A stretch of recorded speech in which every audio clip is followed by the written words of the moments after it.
Hello मेरे प्यारे दोस्तों, जय हिंद। और आप लोग कैसे हैं? मैं अमन यादव और आप लोगों का अपने चैनल रिमेम्बरिंग पॉइंट पर स्वागत, हार्दिक अभिनंदन करता हूं।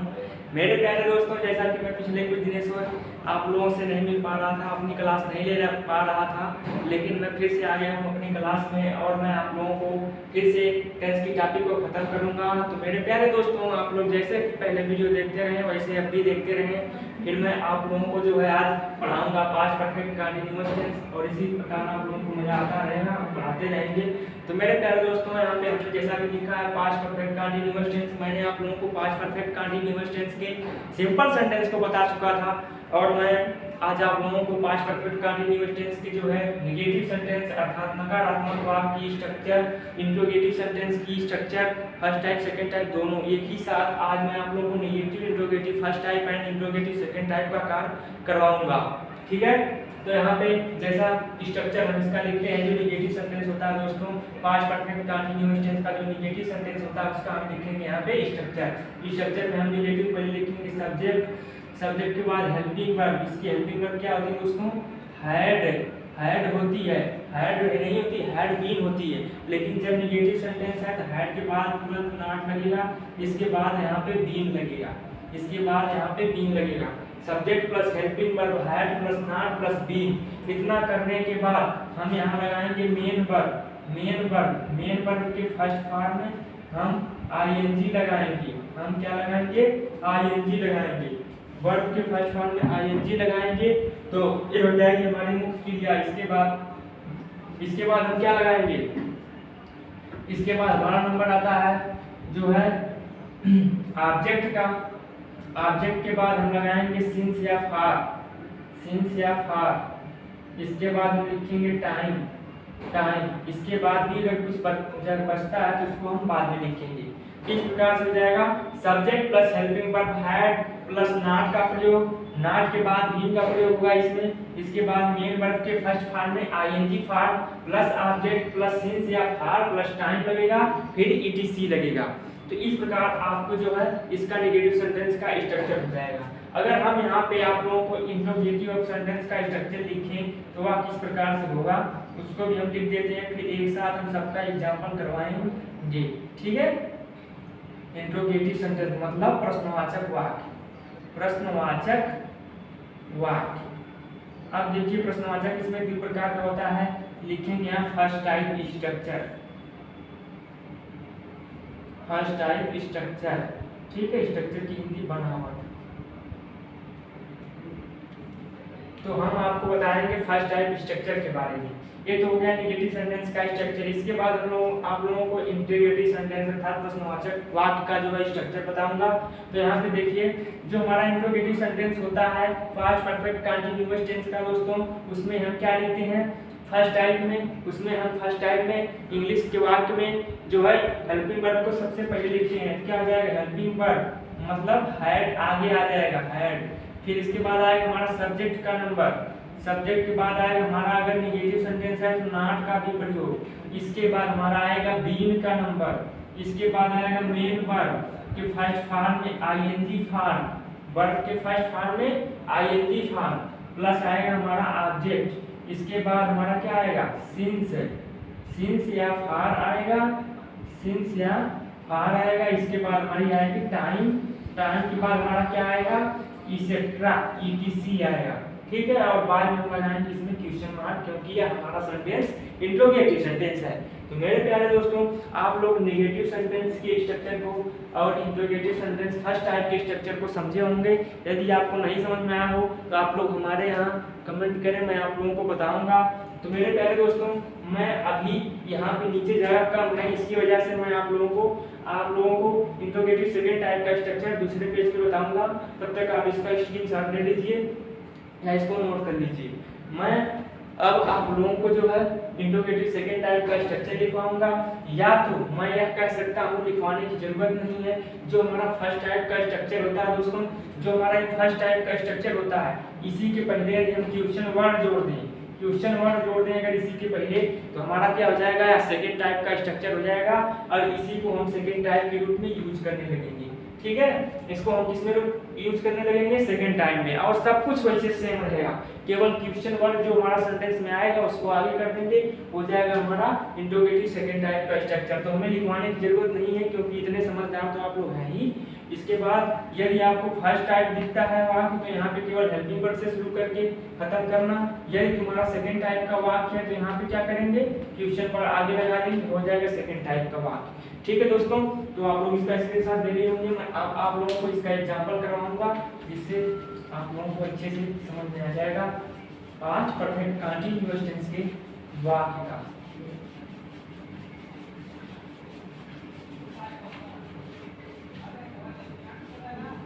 अब मैं यहाँ पे आप लोगों को केवल एग्जांपल इसका करवाऊंगा ताकि आप लोगों को अच्छे से समझ में आ जाए। जैसे इसका हम पहला एग्जांपल लिख रहे हैं, यहाँ पे एग्जांपल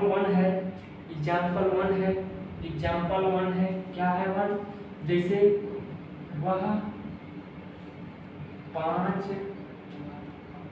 वह 5 दिन से खाना नहीं खा रहा था। वह 5 दिन से खाना नहीं खा रहा था। अगला है मैं तुम्हें 5 घंटे से नहीं पढ़ा रहा था। अगला है वे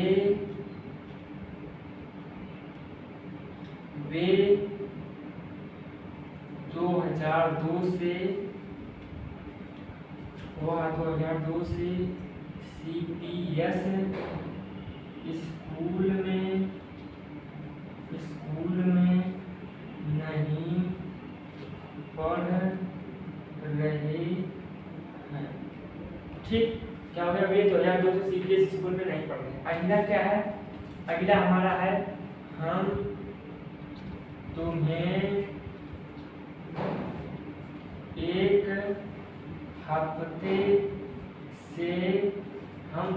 एक हफ्ते से नहीं पीट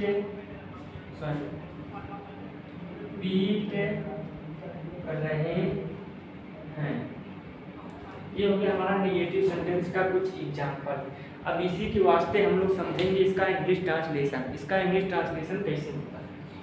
तो मेरे प्यारे दोस्तों, मैं आप लोगों को अभी जो चीज़ लिखवाया हूँ, जो चीज़ मैंने स्क्रीनशॉट लेने के लिए कहा है, उसमें बहुत इंपॉर्टेंट चीज़ छिपी हुई है जिसके आधार पर आप इस सेंटेंस को करेंगे।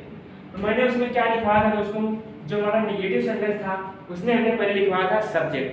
तो हम इसमें सब्जेक्ट ढूंढेंगे और सबसे पहले लिखेंगे सब्जेक्ट। तो मेरे प्यारे दोस्तों, किसी वाक्य में सब्जेक्ट को ढूंढने के लिए हम क्या करते हैं सब्जेक्ट को ढूंढने के लिए मैं 1000 बार बताया हूँ कि सब्जेक्ट को ढूंढने के लिए हम कौन शब्द का प्रयोग करते हैं। किसका, कौन शब्द का। करिए कौन शब्द का। कौन 5 दिन से खाना नहीं खा रहा था, उत्तर मिल गया वह। कौन 5 दिन से खाना नहीं खा रहा था, उत्तर मिल गया वह। तो वह हो गया हमारा सब्जेक्ट। कौन से, यदि किसी हिंदी वाक्य में यदि कौन से प्रश्न करते हैं तो आपको जो सब्जेक्ट जो उत्तर मिलेगा वो हमारा होता है सब्जेक्ट। तो इसमें वह 5 दिन से खाना नहीं खा रहा था, हम क्वेश्चन किए कौन 5 दिन से खाना नहीं खा रहा था, उत्तर मिला वह, यही हो गया सब्जेक्ट। तो हमारा नेगेटिव सेंटेंस का स्ट्रक्चर कहता है ये नेगेटिव सेंटेंस है जिसमें सबसे पहले हम लिखेंगे सब्जेक्ट को। सब्जेक्ट हमारा वह है तो वह की इंग्लिश हो जाएगी ही। हमारा सब्जेक्ट क्या है, वह है, तो वह की इंग्लिश हो जाएगी ही।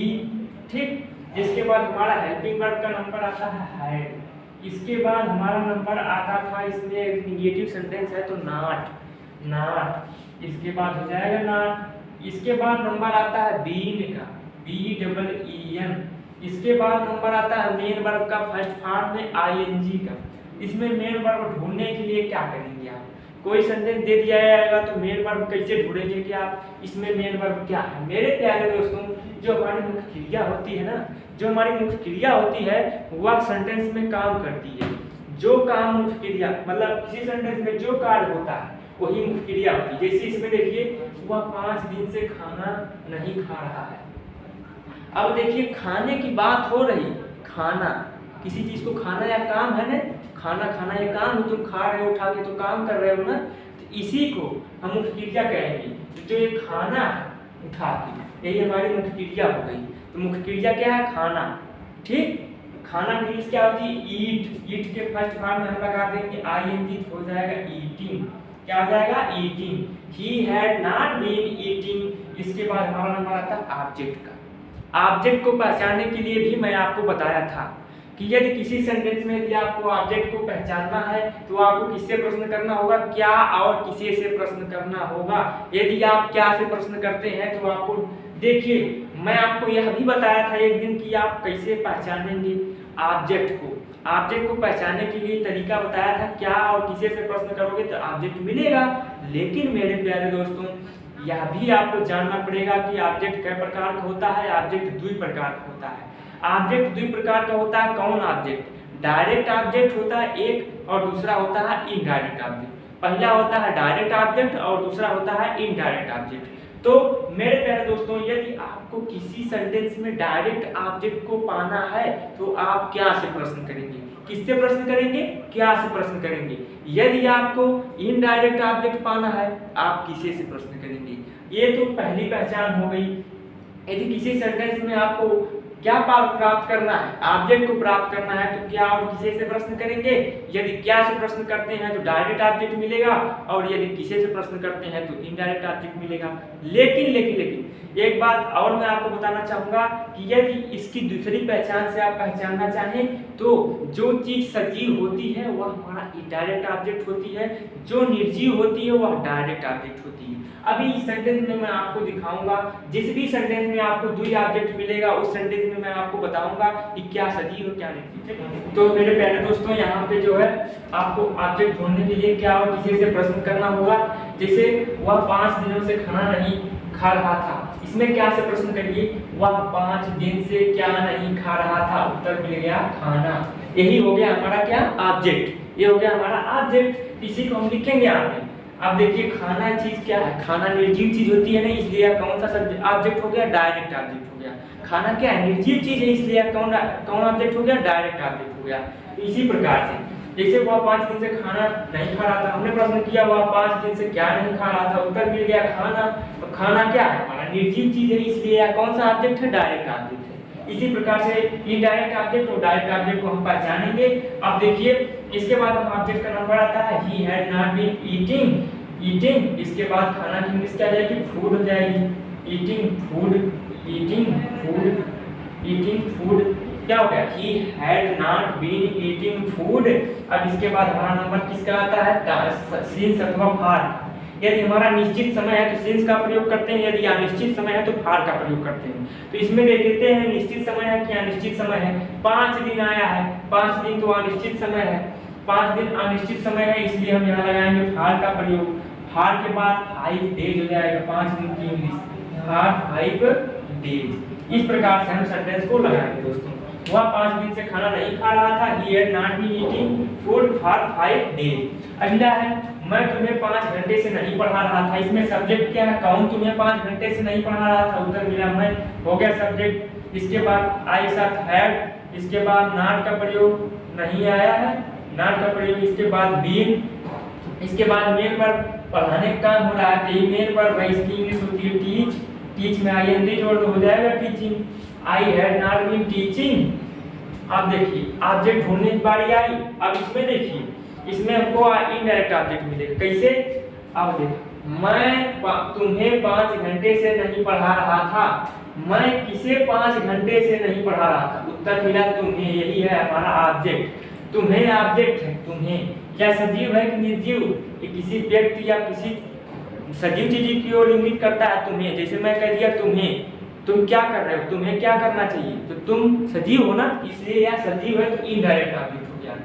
इनडायरेक्ट ऑब्जेक्ट को पहचानने के लिए किसे से प्रश्न करते हैं, इसीलिए मैंने यहाँ पे प्रश्न किया था मैं किसे 5 घंटे से नहीं पढ़ा रहा हूँ, तो हो जाएगा I had not been teaching.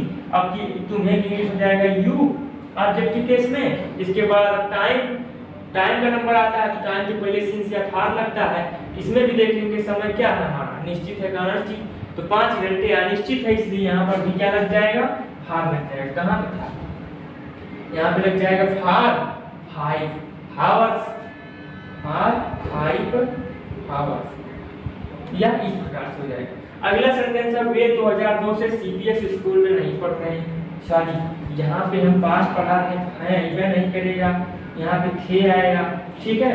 यहाँ पर भी वही आएगा, थे क्या जाएगा, वे 2002 से सीबीएस स्कूल में नहीं पढ़ रहे थे। अब देखिए सब्जेक्ट ढूंढेंगे तो हमको मिलेगा वे, तो वे की इंग्लिश हो जाएगी दे, जे के साथ हेल्पिंग वर्ब हैड, इसके बाद नहीं आया है तो नॉट, इसके बाद बीन का प्रयोग, इसके बाद मेन वर्ब। अब देखिए पढ़ने की बात होती है रीड, रीड में लगा देंगे आईएनजी, हो जाएगा रीडिंग, हो जाएगा reading, they had not been reading, ठीक है। In CBS school, in CBS school, ठीक। यह ऑब्जेक्ट नहीं, यह ऑब्जेक्ट नहीं किसी में आएगा।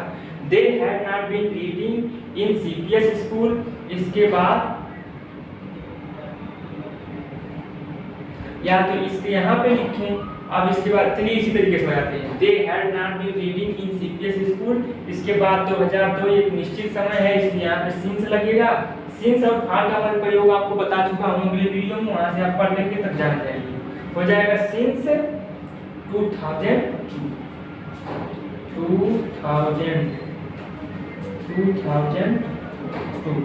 या हो जाएगा इस प्रकार से, they had not been reading in CBS school since 2002।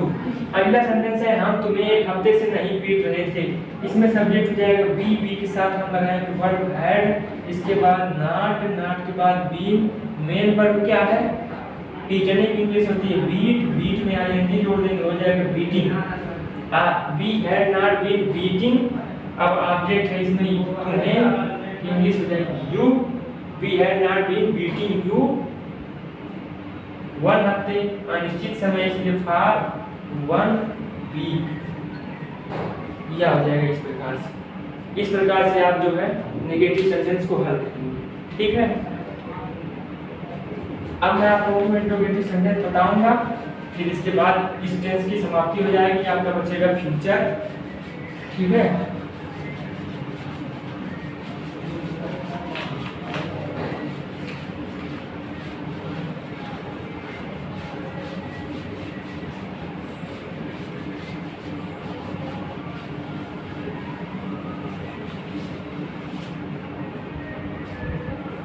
मैं इंट्रोगेटिव सेंटेंस का एग्जांपल दूसरे वीडियो में बनाऊंगा, ठीक है दोस्तों। फिर मैं आपसे पिछले वीडियो में मिलता हूं, तब तक के लिए जय हिंद।